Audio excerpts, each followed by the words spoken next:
Getting multiple perspectives, multiple viewpoints, the more that you can get, the better. It allows you to make a better decision or an informed decision, or just have more information of what's actually happening. So I think the idea of multiple interpretations and then combining that with what does this have to do with leadership is really about making sure that you're exploring all of the voices that have a stake in what's going on and in what you're trying to do. Interpretations is an interesting word. Often what we mean is just stories.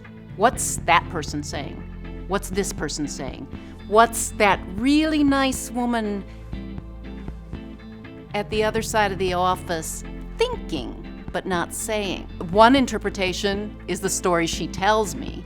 Another interpretation is the story she might only tell me if I dig a little deeper.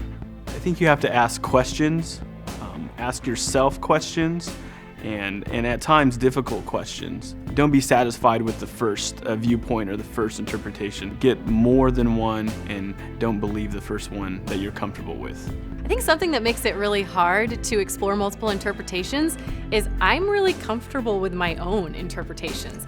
I really like what I have in my head and the story that I get to tell. And when I start thinking about how other people might feel and how other people might be thinking about the situation, all of a sudden it might implicate me, it might make me part of the mess and make me have to think about things a little differently. And sometimes it's just really hard to do.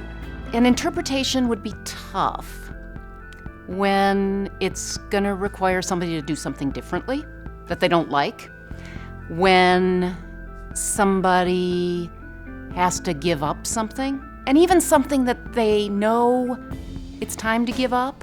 Sometimes an interpretation is tough when it's not the interpretation authority holds.